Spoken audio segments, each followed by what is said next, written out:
What is good, everybody? John here. So today we've got a very, very special edition of Ringside. Over the last few years, since I've kind of gotten back into wrestling, was it for those of you who are kind of new to the show, I used to love wrestling when I was a kid, specifically WWE.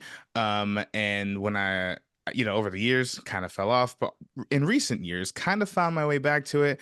Kind of found my love for it again. And throughout the last couple of years, in the most random of places, I've created some really cool friendships via wrestling, but also via some other things we have in common. So today on the show, we have a very good friend of mine, Fernando Segall, who is a fellow wrestling fan who we didn't know that when we first met each other. We actually, he's a brilliant playwright. He resides in New York. He's a native from Brazil.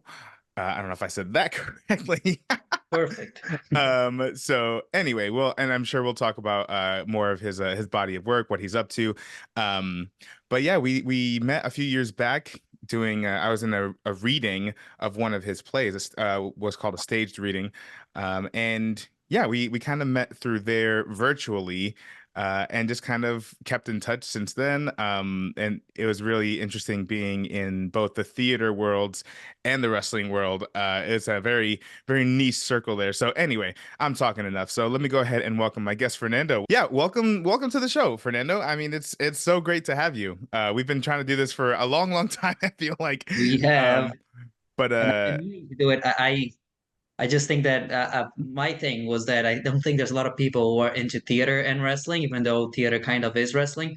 And I think that one day I just like we were already friends, but I think you posted something that I think was like about Roman Reigns, maybe yeah, that was like at the height of right.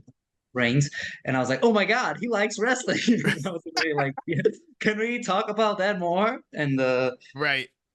It's such a weird thing, right? Like just having this interest that like for as popular as it is, even now it's still so like when you if you tell someone who's not into wrestling, you tell them that you're into wrestling, there's always that like, well, why? Like, it's not real. Or it's like that's yeah, not the point, right? And yeah, it's scripted. It's not that it's fake, but it's scripted, right? right. But yeah, I mean, and you and I really bonded over that kind of sentiment that wrestling kind of is its own like professional like sports entertainment is its own form of theater. I mean, there's character work, there's movement, there's Absolutely. Yeah. choreography, Promos are just monologues, you know. monologues. Yeah, I dare an actor to one day bring to an audition a promo from a famous wrestler. I think that would be great. If I ever saw that, I was like, yes, hired. you heard it here, folk. You heard it here first, folks. Actors out there, if you're ever auditioning for one of Fernando's shows. And I'll say I was raised in Brazil, and wrestling is like not a thing at all in Brazil. So I just always assumed that people wouldn't know what it is. Like most people in Brazil don't even really know what it is. Nowadays it changed. I feel like in the last 5 or 6 years, people kind of know what WWE is, but still, like, and we have like a couple Brazilian wrestlers now. We have like Ty Conti, who was at Yeah, NXT and then at AEW, but and I think there's another guy who might be at NXT, like very early developmental, but it's like it was not a thing at all. And the only reason why I came across it was because for some reason the ECW reboot, which everyone says is yeah. terrible, was aired on FX in Brazil because they have FX over there. And for some reason, that was the only show they aired. And one day I saw it and I was like, this is pretty cool. And obviously I was like 10, so I thought it was real, Right. 100%. All of it. It was like, these guys are Right. superheroes or whatever. So I got really, Totally. yeah. And I don't even know why. They only show like, that's the only thing that was shown in Brazil. And nowadays, I don't even know if any of it is televised nowadays there. But for like 3 or 4 years, they had ECW's reboot. That's I don't know why. so that's so interesting. Like because I mean in Latin American culture, like in Mexico and other Right. places, just the luchadores are so like it's just such a big thing. Like wrestling, I feel like is so big in so many areas of Latin America. Um so it's just interesting that Brazil, it was kind of not really a thing there. I mean, I guess, what's popular? Soccer, I assume, football. Yeah. I mean, I don't want to sound like a stereotype, but it is true that like football, soccer is 90% of the sports that are watching. Then there's like a little bit of volleyball, a little bit of UFC, and that's kind of it. We don't really look That's at any so. other sports. Yeah, I know. In that, I hate when that happens when we're like, I hate to sound like a stereotype, but Yeah. like, you know, it's like me anytime I'm like, oh, what are you having for lunch? I'm like, rice and beans. Right. I hate to say it, but it's kind of true. Um, yeah, no, that's interesting. I remember I got into it years and years and years ago. It just like a lot of other folks, there was a Theo who was watching it, an uncle who was watching it, and I probably shouldn't have watched it. It's back in the 90s, so it would have been Okay. kind of the Attitude Right. Era. Probably something I shouldn't have seen. Val Venus getting his wang chopped off, or whatever. Right. Choppy, choppy. Yep, What is it? choppy. Yeah. Yep, that was I for whatever reason, that's like the one thing I remember from when I was a kid. That's how it was just ingrained in my memory. But yeah, I mean, looking back now, I mean, just going back and rewatching, um, it's really cool. Like, I mean, there's a reason kids are drawn. We're drawn to it as kids because they are like these larger than life hero and villain characters. Yeah. Um, but And I do think that over the past like 10 years, WWE has gone like harder onto like a child-friendly audience, which for a few years I was like, why are they doing this? Because I was like yeah. a teenager then, a late teenager. But now I feel like they really found kind of like a sweet spot where they get a little bit of everything. Right. And I mean, even though I just strictly due to time, I really only watch mainly WWE things. I try and keep up with what's going on elsewhere. But I mean, yeah, I gotta shout out the promotions like AEW, like, Right. the revived TNA that are, when Right. I, there's I when there's I more. haven't seen any of it, but I heard the last pay-per-view just now, Hard to Kill, I think was actually really Yeah. good. I heard it I heard it was was awesome. Yeah. I didn't watch it. I haven't watched it yet, but I'm gonna see if I can check out a few matches online. Um, but I mean, yeah, all these, it's like there's such a big boom in wrestling right now. I feel like yeah. it's a really fun time to be a fan. Yeah. And kind of a nice segue. It's kind of one of our favorite times of the year because another thing we've really bonded over is our favorite pay-per-view premium live event. The Royal Rumble is right around the corner. I know you said it's your favorite, It is, PLE. which I It's I think is a lot of people's favorite, just because like it's such a unique event where like well, yeah, I will say that when it's bad, when you've had a few bad ones in the last 10 years or so, it's almost like heartbreaking. But when it's yeah. good, it's like, ah, perfect. Right. It's like yeah, I feel like there's what I think why people get so excited about it, at least why I get so excited about it, is because when there's a surprise, like it can go so many different ways. Like they can be funny, they can be super heartfelt. Like, I mean, um, I go back to the 2020, the return of Edge Right. and how like I still like if I go back and watch that clip of him being, called into the ring, I still get a little emotional because I'm like, oh my gosh, he was never supposed to come back. Yeah. But A you're right when great they're Royal Rumble surprise is like there are so many of them that are like whenever I see them, they give me kind of chills. Even like I remember I wasn't a TNA guy, so I didn't really know who AJ Styles was when he right, debuted at Royal Rumble. But still, I remember watching it and getting like such strong chills from seeing him come in. I didn't even know who he was, but everyone was like selling, like, "Oh my God, AJ Styles in WWE!" And I right, was like, "Wow, this is amazing!" And I have like never seen him wrestle ever, and like things like that are just best yeah. moments of the year. And you pick up the energy around the people around you. Like you see everyone, or like the people you watch on the audience, like you see how affected they are by it, and it's like, oh my gosh. But yeah, you're right. When it's bad, it's like really bad. Um, Yeah. so I wanted to ask. Sorry, I think I lost my notes here. Okay, here we go. All right. Well, I do want to ask you, if you had to pick. I know this is a very, very hard question, or maybe not. If we're thinking just the last 10 years, um, if you had to pick three of your favorite Rumbles, men or women, um, Sure. what do you think? If you had to pick, what would they be? I have a little bit of a cheat sheet here, just so I don't get the years wrong. Oh, that's all I will right. say I have seen every single Royal Rumble ever. There was a I'm point. I think in 2011 when they were doing the 40-man Royal Rumble. Yeah, that's right. But I was like, you know what I'm gonna do? I'm gonna binge all the Royal Rumbles before that, Gosh. and I did.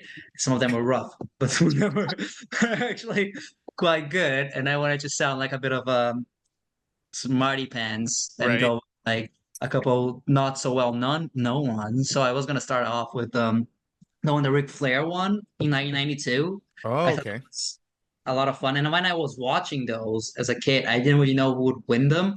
And it had the whole thing where it was for the WWE Championship, and he was coming in number three. And the whole time, the commentators. Now I'm not gonna sound so smart because I forgot which one is the specific commentator. Just keep You're good. saying this is not fair to Flair the whole time because he comes in at like number three, and people Hmm. keep beating him up the whole way through. So that's a fun rumble that I really liked. And That wasn't Bobby Heenan, was it? that it was, Okay, yes, there we go. exactly. Thank you. Hey, It you was got cut up. I said 100% Bobby Heenan. Um, Another, I actually really liked the 40-man Royal Rumble, which a lot of people nowadays say it was terrible. But for some reason, I feel like that might have been the last year what I 100% thought the wrestling was like more real than not real, and everything was like, I don't even know why. I just have like such a fond memory of that Rumble. And you have like CM Punk leading the Nexus at the time. yeah. They like were bossing around most of it. I have never rewatched it. And a lot of people say that like it drags and they never did a 40-man. I mean, they did a 50-man Rumble in Saudi Arabia, Right. but they never did a 40-man again. And so I don't think people look at it very kindly. But for me, I don't know. I remember having it was like the height of my childhood WWE Right. fandom. And last but not least, I'm actually going to go with both the men and women's Royal Rumble of 2018, which one was won Yeah. by Shinsuke and Asuka. That was Yeah. great Rumble. And I was really into NXT when at the height of NXT, and then I got really depressed when WWE kind of killed it. But now I Right. heard it's back. I heard NXT is really good now again. I want to go back to it. I don't know Yeah. if you've been seeing it or not, but Yeah. I heard great things. I've been checking out. I kind of tune in really more toward the PLEs. So whenever they have a big event, I'll go in and I'll kind of catch up with like what's going on. But yeah, I mean, NXT is good right. It's Yeah, really really good right now. I heard it's Um, really good. Yeah, yeah, there's a few folks, and like it's been cool because I feel like even when they're bringing like if they're sending main roster folks down there right now, it's like not. right. It almost doesn't back in the day, I feel like we would have been like, oh, they're being kind of like demoted. Yeah, But now, like they're doing some of their best work down there, helping right. out these younger talent. And then they come back to the main roster and they're like better than ever. So it's been really cool to see just NXT kind of become a third brand as opposed to just like developmental, which is I assume kind of, like I said, when the height of NXT, the original like black and gold. I wasn't quite back into wrestling yet at that time, so I kind of Did, missed out on the rise of a lot of the did big you see stars they that had then. Survivor Series, which is probably my favorite Survivor Series ever, which was SmackDown, Raw, and NXT competing, and NXT won? It was like this insane thing. At the time, I I was like, Vince let this happen? What? Why? It was such a um strange event. Like NXT won most of the matches, and they were like treated like top guys against SmackDown and Raw. I think that was 2019, maybe 2019, or I think that's what year it was. But still, I was like, yeah, and that's the yeah, same reason why that's my favorite Rumble was because NXT had this history of having like really creating really great characters, and then when they would go to WWE, they would for some reason be completely destroyed or ruined, and it happened right, so many times. And it was like so upsetting to anyone who liked NXT. I think it was just like heartbreaking. But right. on here, when you had Shinsuke and Asuka, who were like treated as amazing stars in NXT. I mean, Asuka was undefeated at the time because she had like Hmm. this huge run on NXT where Right. she never lost. And then having a Rumble, which literally these two great wrestlers were didn't seem to be like average WWE kind of wrestlers were giving Hmm. those big spots. And I think on the men's Rumble, they had like a moment which was like the old generation against the new generation or something, which I think Yeah, was yeah, yeah. Orton, John Cena, Rey Mysterio versus Roman, Finn Balor, and Shinsuke. And I was just like, yes, give me more of that, Right. bring new Um, guys in. have you seen Shinsuke's his latest heel turn? I did. I have. Yeah. Yeah, I I, mean, I I'm liking what he's doing right now. His last man standing match with Seth Rollins It was was awesome. amazing. Yeah. Yeah, I it mean, was really good. I'm I never glad got to they're see him on a New Japan, but I hear that he was amazing in there, and a lot of what he's doing now almost calls back to a character he had in New Japan, which yeah. was supposed to have gone really well. So I'm like, I'm glad. Again, I think there's never been a better time to be a wrestling fan right now, both because you have so many different mediums to watch from and to choose Right. from, but also because I feel like Hunter Triple H lets people have more freedom and Yeah. more, which is great. It's like Yeah. amazing. It's been super cool. Yeah, I've been rewatching some of the Rumbles as much as I can at least. And a couple of my favorites that I've been thinking about has been back in 2000. The winner that year was The Rock. And that was, I believe that was the one where we had Too Cool come out and they did their dance in the middle of the in the Yes. middle of the Rumble. Yes.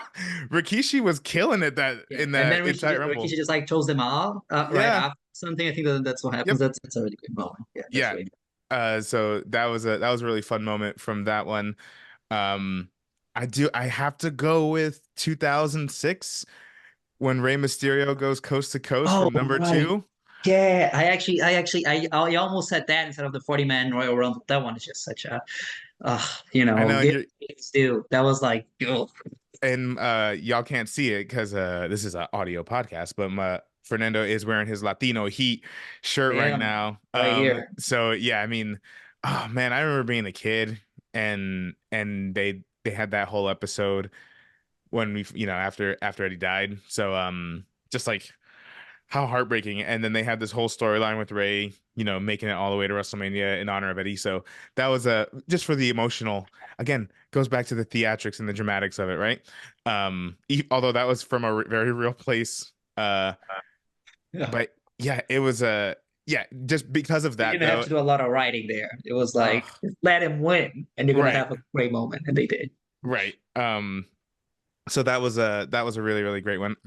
If I had to pick a third, I go back and forth because the very next year, The Undertaker wins in the '07 Rumble and has that like amazing match with Shawn Michaels at the end of it. So I go between that, and I know it's pretty recent, but I also go with the 2020 Rumble. I do like. I thought that Rumble was a lot of fun with just Brock Lesnar throwing everyone out. Oh, Um, right. That one was such a good one. That And was, then, of course, yeah. we talked about the return of Edge. I think Drew McIntyre won that year. So that was a really good one. Uh, and honestly, I for the women's rumbles, I mean, I think the last 2 years have been like, I mean, in 2022, it was their rumble. Like, Right. I didn't really like the. We'll get into it more, but I didn't like the 2022 rumble. I I thought it agree with was you. That was like an almost laziest thing you can possibly do, Rumble. Especially with the men's room. I remember talking to you about it, I think, right, as and soon as it happened. we were 'Cause- both just like upset. Like, right. especially when just had such a good Royal Rumble, even though the end of that was also kind of lazy because they brought Ronda Rousey in to win. Which was like once she came out, you're like, okay, I know. And the same thing happened in the men's Rumble, but at least the women's Rumble had a lot. It was just a lot more fun to watch. They had a lot more cool spots, a lot more surprise entrants. I can't remember if that was the year that, or maybe it was 2020, the year that Vicky Guerrero came out. Was it Right. Vicky? I think she came out for one of them. She did recently. I know she did quite recently. I think it Yeah, might have been 2020. yeah, And I second. Then 2022. It's just like for me, it felt literally copy and paste because Ronda Rousey and yeah. Brock Lesnar, even though they are like had very different journeys in WWE, currently, I mean, at the time, they almost felt like, they symbolize the same thing. The Right. UFC guys that like get treated like gods. And I was Oh like, my come on, gosh, I both didn't of even think them. of that. Yeah, I didn't even think of it that way. Wow. Um, but yeah, yeah, that was a rough year. I thought last year's Rumbles were solid. Knew Cody was gonna win last year, but it was again, he had an amazing match with Gunther at the end of the match. So like, Right. Yeah, it was almost like Undertaker and Shawn Michaels. They did, and yeah, Gunther was amazing in that Rumble. Did he come in at like one? Did he come in at one? I he think. can't. Yeah, he came in number one and went like an hour and 10 minutes in the Rumble. And so if this year, I'm so interested to see what happens this year because I feel like there are so many different people who could justifiably win Yeah, this Rumble, and like yeah. I wouldn't be mad at it. Um, For me, that's what makes the Rumble. Like sometimes, like last year, I like last year a lot, but I thought it was kind of obvious that Cody was going to win, which made me wonder why the hell he came out at 30. Why didn't you like I don't know why they did that. They could have like told, and it's Cody. It's not like he can't go 1 hour wrestling. He could have done right. whatever he wanted, Yeah, that was such a But weird choice. whenever you really know who's gonna win, which is the case, I would say almost half the time, I'm Right. like, oh, okay, well, I'm hoping it's still good. And this year, you have like so many possible wins. There are like safe bets to who could win. Yeah. So well, I mean, now that we're kind of on the topic, do you have a favorite for the Rumble? Do you have a pick? I don't know. I feel like if you had asked me 2 years ago, I would have just said CM Punk because the thought of CM Punk coming back and winning the Rumble after 10 years, shoot the day, because he left on the 2014 Royal Rumble Right. would be like insane to me. And Punk was my favorite wrestler for so long. He Right. came back wrestling to AEW, which that was like, I was really into AEW for that period. For like, there was like 2.5 years or so where AEW, and it was a time where WWE wasn't doing that great. And Right. I was like, 100% becoming an AEW guy. And then Yeah. this past year, and a lot of it because of CM Punk, I felt like AEW kind of like went down and W went Yeah. up, and they almost like switched again. Right. It's just like I love so much about him, and like that Right. promo, that promo in 2012 at that time it was almost what kept me being a wrestling fan at that Right. time. Yes, yes, and but I hope he has a good run in WWE. I think Right. it'd be really nice if they did like the opposite of what they did in that year in 2014. Sure. Yeah, where like The Rock and Cena went to the WrestleMania, and so many people were like, maybe it should have been a triple threat. And I feel like it would have been so good if it had been a triple threat. Right. So I'm almost like, what if they do this year? And they have like Reigns against Cody against Punk, and it doesn't even matter who wins. I'd be like, yes, that's amazing. I want to see Right. that. Yeah, So I don't know, man. Like I just feel like because especially with all the different storylines they got going on, like I can see CM Punk coming back and like you said, 10 years to the day reclaiming that glory, main eventing WrestleMania. I could see Cody Rhodes. I know his yeah, whole thing. Although I don't think Cody's winning the Rumble. yeah, I don't think he needs it. I think I don't think he needs it. I think I could see them maybe doing a triple threat Cody Rollins and Punk, but oh, that would be so good too. Actually, right. that would be But I'm like, that would be so good. there's no way that we're not. I mean, the chips have been laying out. Like I don't think we're not getting The Rock and Roman at Right, WrestleMania. right. Oh, ooh, ooh, Right. I actually, yeah, I wasn't even thinking about that. Though I will say that if they are doing that, I hope they don't have like Rock winning the Rumble so they can make that happen because they don't need that. The Rock can just yeah, come in and say, "I want to face you, Reigns," and that's it. yeah, It's yeah. like, I don't think he's winning. Yeah, I don't. I would be surprised if he was if he came. I mean, I wouldn't. I agree with everything you just said. I don't think they need that. Would I get excited over hearing his music and seeing him in a Rumble? absolutely, Yeah, you know. absolutely. But you're right. I don't think he's gonna be in the Rumble. I think that which is why I'm kind of thinking whoever wins is gonna challenge Rollins. Um, And but I Cody don't. Rollins Punk would make sense. I mean, Punk and Seth Rollins would make a lot of sense too. And I think this is what I think. I do think CM Punk's gonna main event one of the nights of WrestleMania, but I think he's gonna lose. That's what I think. Yeah. I think that's like, Mm, everyone gets happy. Punk finally main events one of the nights, but he also lays down to show that he's like a company guy and that you can right. trust him. So I'm gonna take full advantage of the fact that I have someone who writes and tells stories for a living.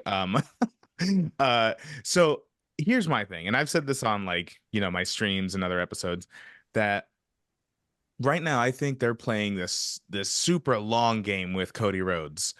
Like I don't see him winning the Rumble. I don't even see him getting the title shot against Roman this year, like this WrestleMania. Um, because I feel like he was so like catapulted for good reason into the like the top guy status.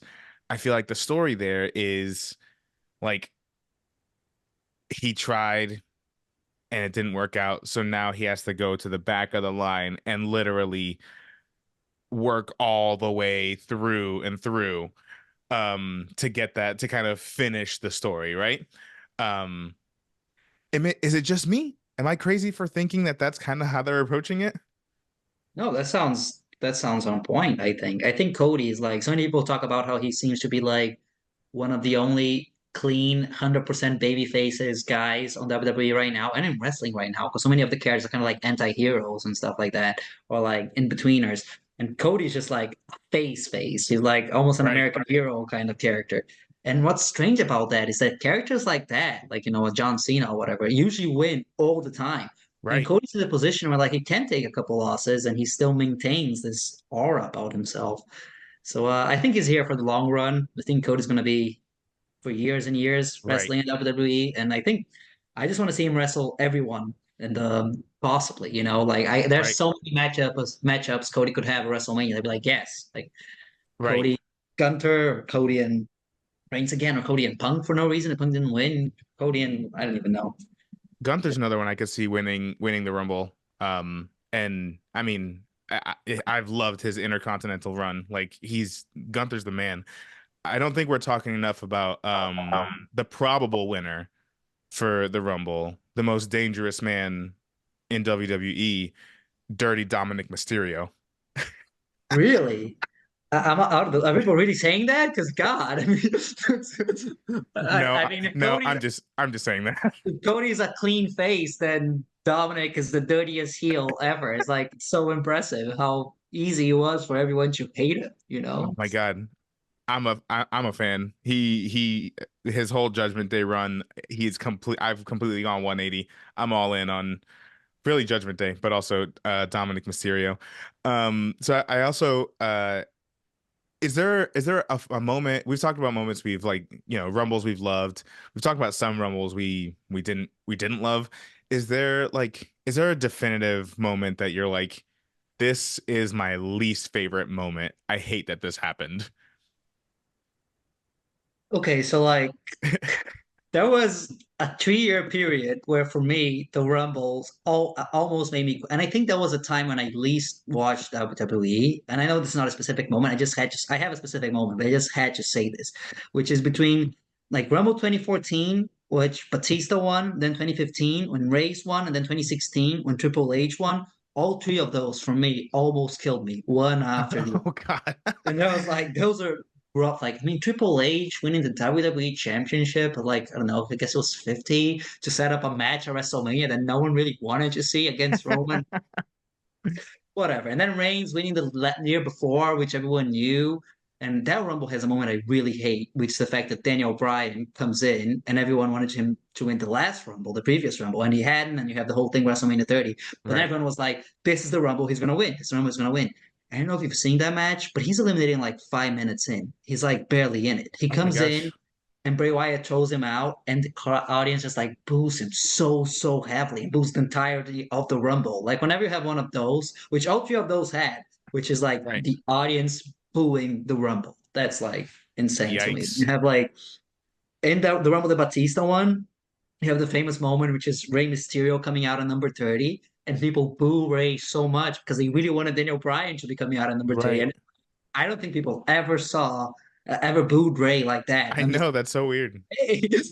but I wanted to bring a moment that might be a little less talked about, which Mm. again I saw years ago and I never rewatched it. But it's the Rumble that Yokozuna won in 1993. Did you ever Oh see? wow. No, I haven't gone back to that one. I haven't gone back that far yet. Okay, so as a kid, when I saw it, I remember being so frustrated and I had to like Google about it to make sure that I understood. Because basically what happens is the Yokozuna and Randy Savage are the last two men. And this is like the fifth Rumble, I think. It had been going on for a while. Right. Randy Savage at some point like drops Yokozuna and he goes over the top rope and does his elbow. And then he covers Yokozuna for a pin. And the referee doesn't count, obviously. And Yokozuna just like pushes him up, and he goes straight off from straight over the top rope, and that's like how the last man gets eliminated. And the commentators are like, "Pinfalls don't count." And I remember watching that and being like, "What must?" Macho Man was like one of the biggest faces at the time. How could you possibly cheer a guy? They don't even know what the rules of the match is. And I think he had been in the Rumble before too. I don't think that was his first Rumble. Just all of it is so strange that he like literally goes for a cover on Yokozuna, and Yokozuna just like pushes him up. And I remember Launches seeing him. that as a child and being like, this doesn't make any sense. Is Macho Man just that stupid? It's like, how do people react? And I'm just, I keep thinking, how did people react to that at the time? Like watching that live. It's like, Sure. and keep cheering for Macho Man for years and years to come. On that point, if I'd seen that live, I'd be like, okay, this guy is just the worst wrestler there's ever What been. the hell are we doing? But that's the moment that still haunts me to this day. I recommend for anyone listening and to you to watch just the end that moment with final two. Randy goes for the pin in the Royal Rumble match, gets eliminated for it, and the commentators are like, "It doesn't count." Been watching for an hour and a half, as you all know, this doesn't count. Yeah, that sounds like a very like an R Truth or a Santino Marella thing to do to pin Right. someone, not a Macho Man Randy Savage.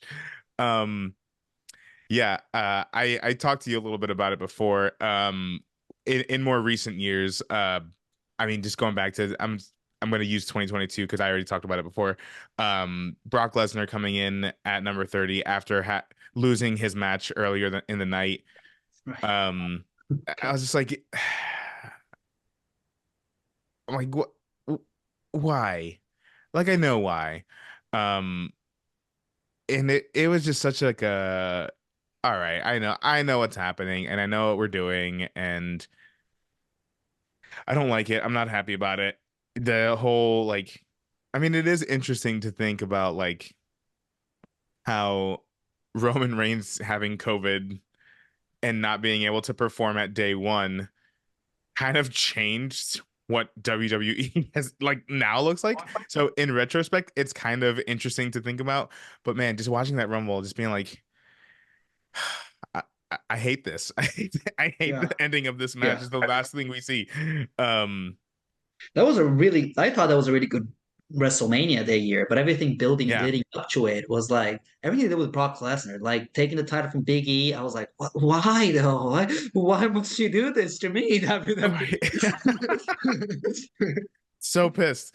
Yeah. That And, I mean, would love to see him pop up at the Rumble this year, but you know, oh, right. Oh, I hope he does. I hope he does. That'd be incredible. I hope that yeah. guy comes back.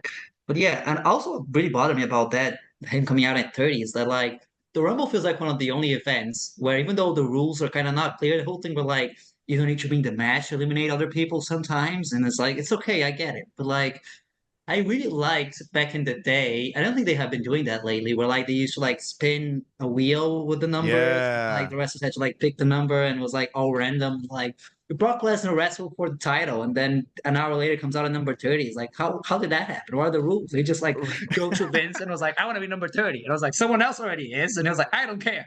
Right. What is the Yeah. plot there? Like Yeah, it was such a random. Well, I guess not because I know they wanted Lesnar and Reigns in WrestleMania again, and like whatever.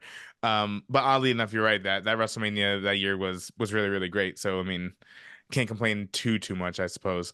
Um, so yeah, I mean, I think we'll get some surprises this year as well. I really hope we do. I hope they've been doing pretty good about not they're announcing all the big stars who are going to be there, but they haven't announced like the entire roster that's going to be in yet. So I'm hoping they keep it that way yeah. because it annoys the piss out of me whenever they show all 30 entrants and I'm like, well, I wanted to know. I wanted to be surprised. I mean, that's my Um, favorite. I feel like a geek saying this, but whenever I watch the Rumble, the latest Rumbles, when the timer is about to hit zero, I always like close my eyes just so I can listen to the song and like Oh yeah. it's just like whenever that song hits and it's a surprise, like yes, I do think we should have some surprises. And I mean, my dream is to have like more intersections between WWE, AEW, and TNA. Even like Yeah. the year that Mickey James, when was that? Was that last year? The show, That that was no, maybe that was 2022. right, And which that's was yeah. That was a a good year. But great that rumble for her the coming women. out with the title at the time, I remember it was like, this is insane. This has never happened before. This Right. opened a brand new door, and like never happened again. Nothing like that happened again. It was, Yeah. I wonder why. I mean, there's so many WWE folks that premiered that debuted at Hard to Kill over the weekend. So Dolph Ziggler, Nick Nemeth, he's over there yeah, now. Um, what's her name? I can't remember her name.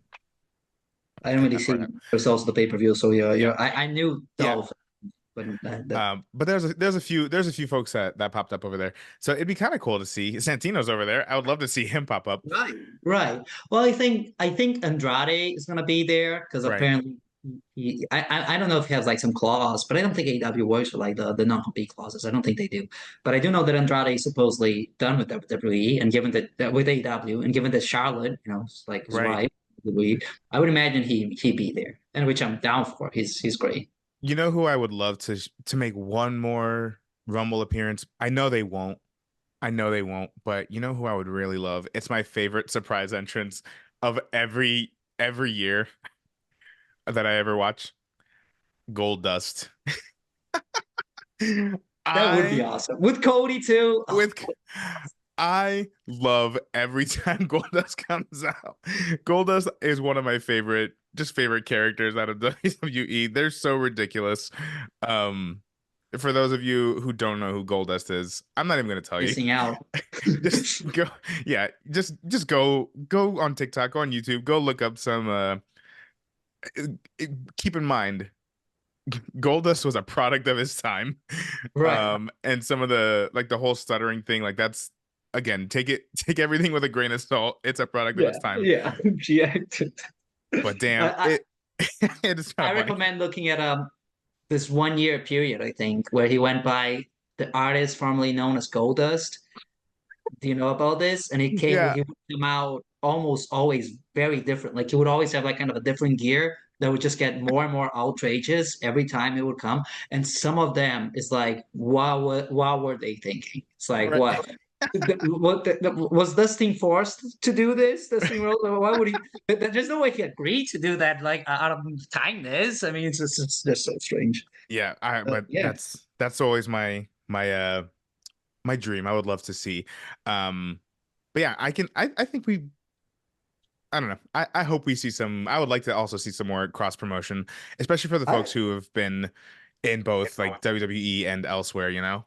I Yeah, feel like I there like to should see be. Jade Cargill debut at the Rumble. I mean, what are they waiting for? Why is she just pops up dressed really well with like looking great, and it's like, but yeah, but when is she gonna Did you do hear the wrestling part? did you hear that good smack Triple H was talking about I think it was one of the press conferences when they were asking about the debut of Jade Cargill, and he was like, she's working in the performance center.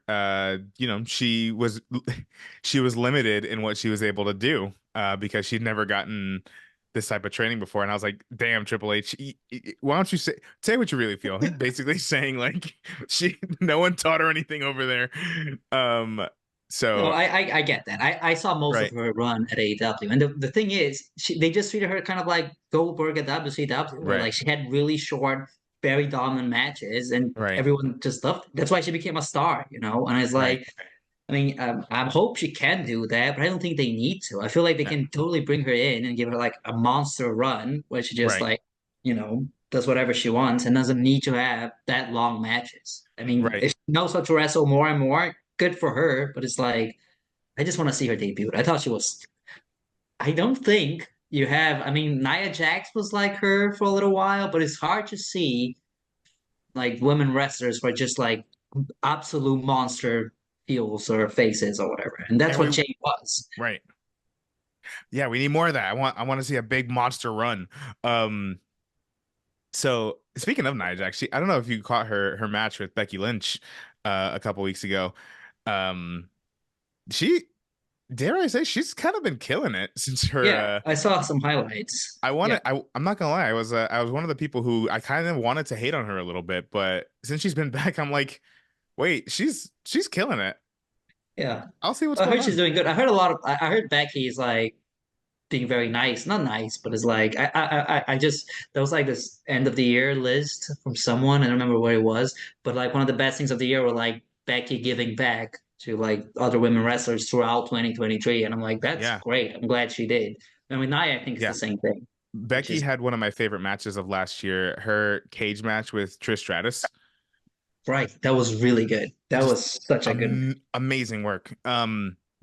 So as we're kind of coming to the end of this conversation, yeah, so I'm very much looking forward to the Rumble. But yeah, I kind of wanted to go back to what we were talking about, just this like weird little inner circle of wrestling and theater. Because it's my understanding that for you, you and I becoming friends like this isn't the first time this wrestling and theater have kind of the worlds collided, right? I think you said you had just this buck wild story. Yes. Well, I do think you were the first one, maybe. I do think you might have been the first one that I was Mm. like, oh my God.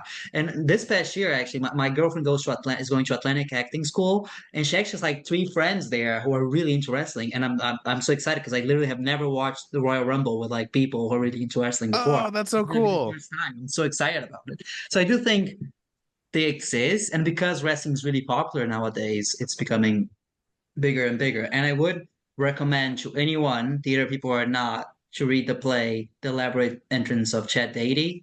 Mm. Have you read that play? Do you know that play? No, it's on my list. It's on my list. You've actually, I think you told me, but I think you gave me the original You would recommendation. love it. It's like I had the opportunity to meet the playwright once, and I was wearing this T-shirt when I met him last year because I Oh wanted to, wow. but I was really into wrestling and more as much as I was into playwriting. And he's the Christopher Diaz. He's doing really well for himself. He did the Alicia Keys musical. That's right. That's going to Oh Broadway. yeah. That's it. But that's his first big play, and it's kind of about Chavo Guerrero's life on WWE, and you have a character that is like 100% Vince McMahon and a character that is like 100% The Rock, and it's a Oh great play. wow. And the play, I never got to see it, but apparently the stage was just the ring, pretty much, and Hmm. they would actually wrestle. Like if you ever get the chance to see the play, there's like all these moments where like he explains wrestling moves and the best way to do them, so the actors can do it. So it's been out there, it has existed before, but the story I have to tell is that I'm finishing out my master's at Columbia in playwriting, and on our first year we had the best class that I've ever had with a master playwright, Lynn Nottage, who has two Pulitzers, and she did this thing which was every couple of weeks she would take us to see something that was theater but not really theater. So she would take us to see like she took us to see the Times Square Church, which was like a big event, and like a freak show in Coney Island, and like all these things are kind of like theater but not really. And at some point she was like, we're gonna see wrestling. And every year we go see wrestling, and every class always says it's the best. It's like it's the best year round of all the places they go to see. Wrestling is always the best thing. And as soon as I heard that, I was like, oh my God, Lynn, wrestling was do they know? Like when she goes to events, like this arguably greatest playwright of her time, like go see Right. wrestling year. But what happened was she would always take people to see this wrestling event that I never heard of. But oh my God, I think that was my cat. I'm sorry. Oh, you're good. But she would take people to see this event on Times Square that I never heard of, which is like almost always the same performance with like characters that are really like types. And it's just like it is a tourist show, just for like doesn't have storylines really, doesn't it's just a thing to see once and be good with it. And that's what she always did. But this was 2021, right after COVID. So this thing that she would always take people to wasn't happening. Like it wasn't Right. going on. So she had to find another wrestling event to take us. And the only one that she found in New York was from this indie wrestling promotion called, I think, GCW, you know? Oh yeah, yeah, yeah. Moxley was the champion there for like a year. It's like they have some big names, but that's where she took us to see. And the thing is, it's a very violent, like kind of hardcore and very indie promotion, which I really Sure. don't thing she was expecting. So she like took these 10 playwrights to go see this very indie wrestling show in Queens. I was the only one who knew anything at all about wrestling. And Matt Cardona, Zack Ryder was there, and he lost Oh, his title cool. there. And like for most of it, people were like having a really good time. It's like indie wrestling, especially like that, usually has like a lot of flippy moves and a lot of like over the top moves to attract Sure. people. Like the first couple matches, everyone was like, "This is wrestling. This is crazy. I would watch that any day," because it's just like wrestlers people don't really know, so they have to do crazy stuff. But then at some point, they had this match, which I didn't know any of the two wrestlers. Now I know one of them, who's Nick Gage. You know, Nick Gage. He's like this very, very violent guy who's been in jail for, and like he's a friend of John Moxley's, I heard, but he's like, I think he's like 50 now, but he's like one of the most hardcore, violent, Oh grotesque boy. kind of wrestlers there are. And he had like a no disqualification match with this guy who I don't even remember the name of, but it was also a very indie guy who was kind of the same. And he just like ruined each other. And all my classmates started to like slowly leave and be like, "Can I go away? Right. I don't really want to see this Triggered, anymore." triggered, triggered, triggered. And then everyone left except for me and her, watching these two men like throwing each other on like glass tables and stuff. And I was like, "Oh my God." And I turned to Lynn and I was like, "You can leave me alone if you want and go home." But she was like, "I'm just worried because like this is a school trip or whatever. And I just didn't want to leave you alone in the setting that I now realize is way more hardcore and sketchy than I thought it was going to be." And I was like, "No, no, please do good, Right. do good." And she did end up leaving to the rest of the night, and it was really nice. The main event was like Minoru Suzuki, which is like this huge Japanese wrestler. So I was like, I had a great, great time watching it. But then the next week, when we met again for class, she was like, "Yeah, so I didn't really know." Lynn was like, "I don't really know what the event was gonna be like. I didn't know we're gonna two grown men basically destroy each Just other." attempting to murder each other on That in the was ring. not what I was hoping to do. I should have looked into it a little bit more. But at the same time, I was still like, that was one of the best nights of my life. I just, the thought of being next to this playwright, seeing some great wrestling, because some of it was actually really, really good. The Yeah. Hawks was now really big on AEW, had a match Hmm. where he was amazing. So some of it was really, really good. And I don't know, it was just a very crazy experience. And the fact that the way this class works, that we would see things that are theater but not theater, and then write something out of it, like whatever came out of it. So seeing all these people writing short plays that were kind of about wrestling after was like, this is great. Wrestling is theater. Yeah. This lady, who's might be the greatest American playwright today, said so. So Right. it I is mean, who are we to argue with Lynn Nottage? right. I mean, man, that is such Fernando, that's such an incredible story. I couldn't imagine. I couldn't imagine watching like already taking a class with Lynn Nottage is mind blowing to me. Congratulations on For me as well, and yeah. it was like best class I've ever had with Um, any time of my life. oh my God, I can imagine. Congratulations. I know you're finishing up your master's, so yep, Thank absolutely you. congratulations on that. Um, but just like the amount of like brain just melting of I'm taking this class with this, you know, Pulitzer Prize winning playwright in, taking a class of this thing I want to do, and we're going to see this thing I love. And just that just blows my mind. Um, but yeah, I mean, so for those who haven't been listening for, however long I've been doing the show, yeah, so my background in theater, I'm an actor and a musical theater performer. And when you think musical theater, when you think theater in general, some people might have the idea that it's all tap dancing and, God knows whatever else we do, right? Uh, wearing clown makeup for, I've heard before. Um, but yeah, I mean, just looking at what because I mean, they're performers, they're actors, they're like stunt actors. We're watching performing stunts and telling stories, and sometimes they're funny and sometimes we're like surprisingly emotional. So I mean, yeah, I'm so you kind of said that in this class, when you did when you went to that event, like you had to kind of write something, um kind of out of one of those experiences. Has just your general interest or love of wrestling kind of influenced anything or how you've approached any of your works before? Absolutely. I think again, I would write a play about wrestling, but I do feel like Elaborate Entrance of Chet 80 is so good and it does so much that right now I don't know if I want to do that. And ironically, right after I saw this thing, which had Zack Ryder, Matt Cardona in it, it was announced that he was doing a wrestling musical. Zack Ryder was. Yeah, yeah. And actually, What? I almost went to see it, but in the end, it was in New Jersey. They had like tryouts in New Jersey, and like I had an opportunity to get comp tickets for it, but I ended up not going. But they had like a full blown. I remember. I imagine was it called? Let me see if I can find its name. But like they really wanted to do a wrestling musical for Broadway, and I don't. And Zack Ryder was like one of the actors in it, but I don't think it got picked up, unfortunately. But I'm oh, The looking Last here. Match. If anyone is Yeah. wondering, The Last Match. That's a musical, full-on musical that almost happened with Zack Ryder starring in it. I guess he sings. I don't know. Sure. But Why not?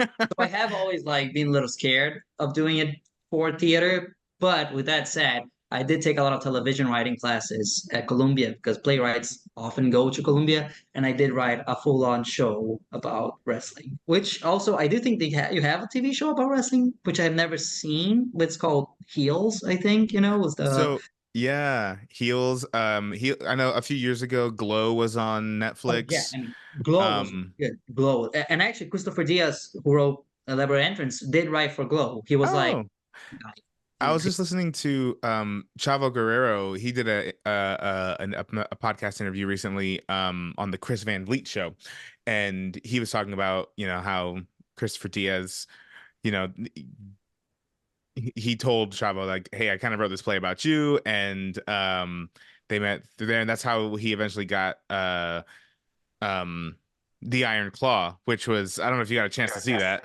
I haven't seen it yet, but it must be so good. I really did. You see it? I have bring a tissue, bring two. Okay. Um, Okay.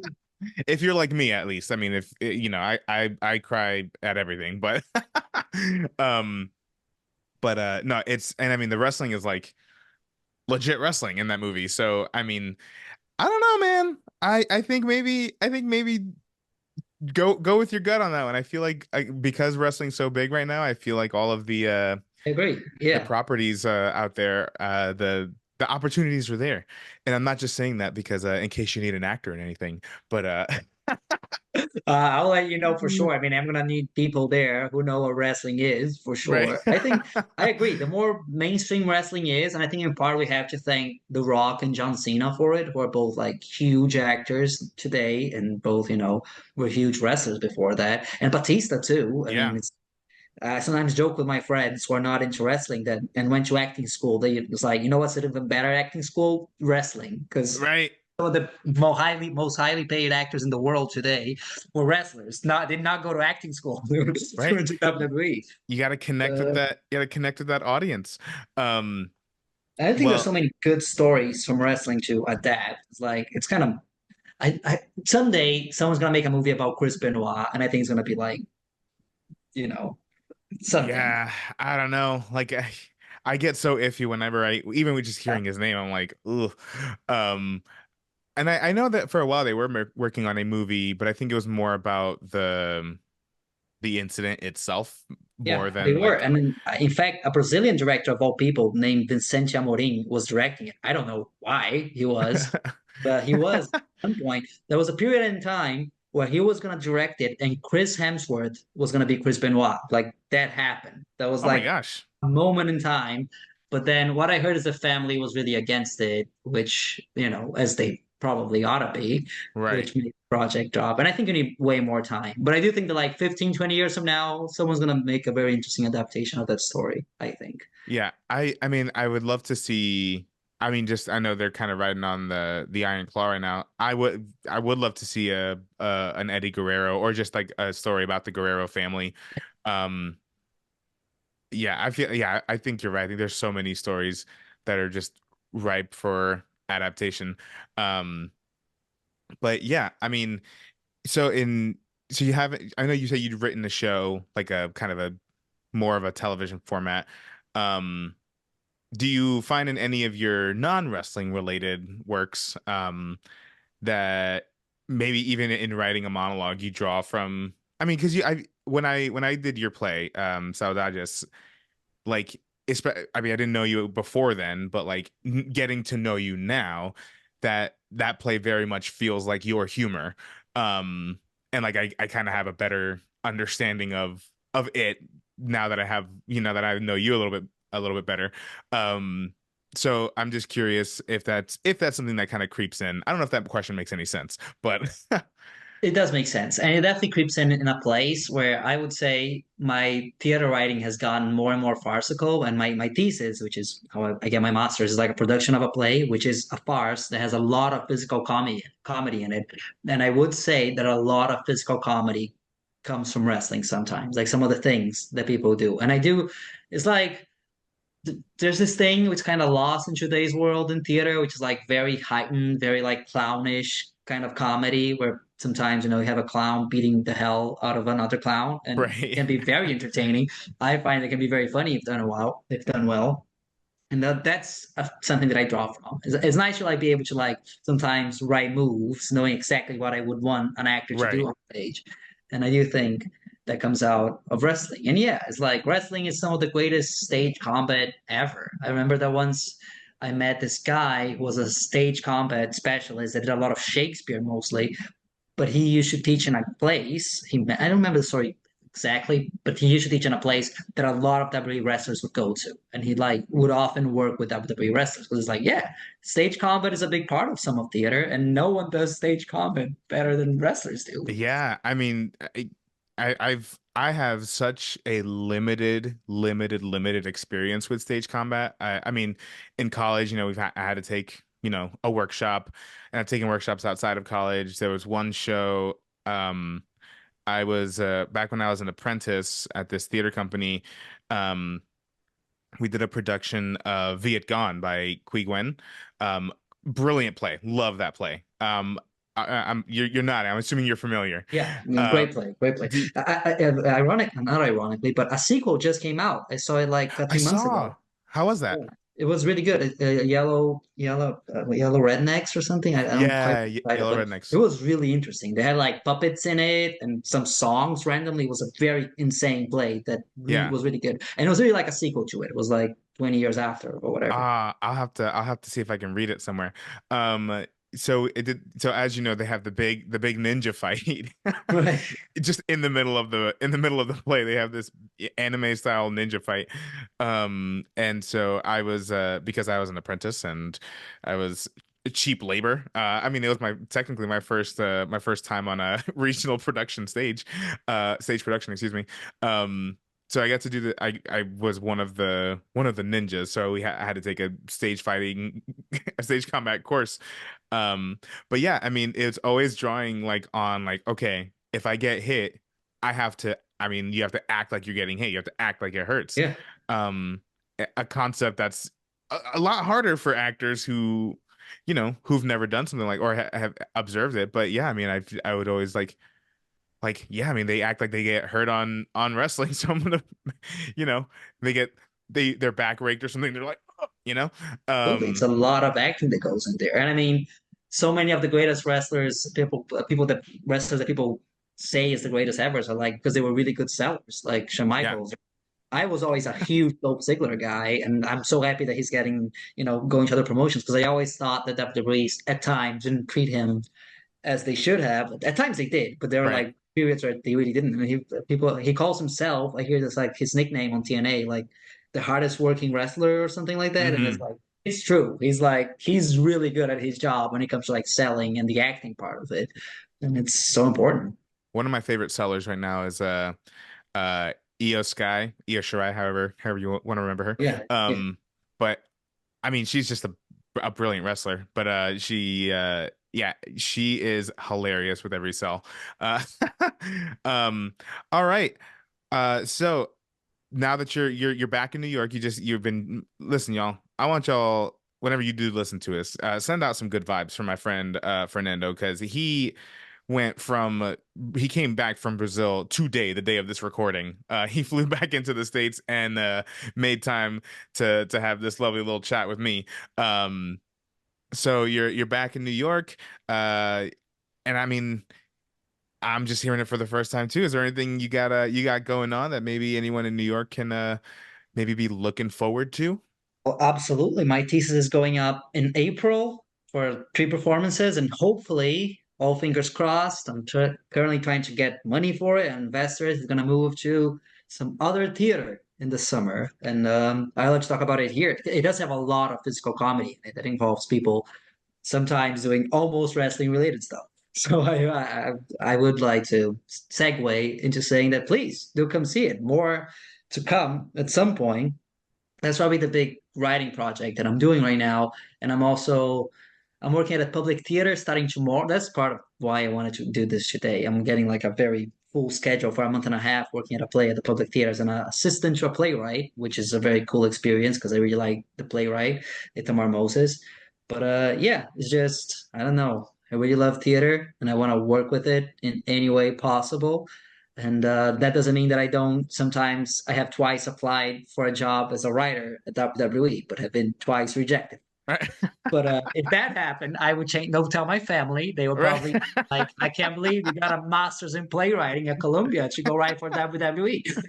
Hey, listen, Be like, talk to Lynn Nottage. It's her fault. listen. If Lynn Nottage says it's theater, again, who are we? Who are we to argue with it?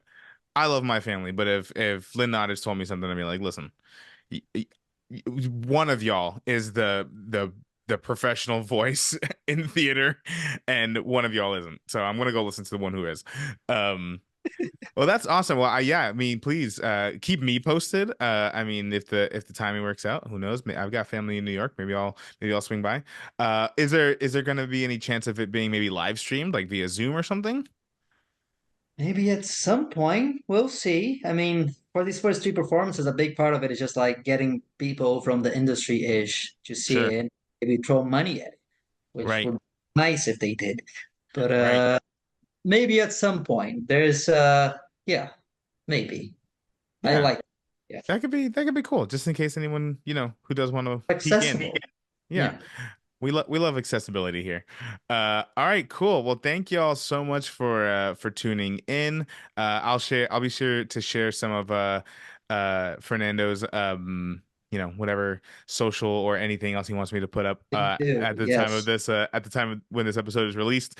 That way you can keep up to with what he's got going on, as well as checking out his thesis performance out in April of this year. So thank y'all so much for tuning in. If you haven't already, please follow, like, subscribe.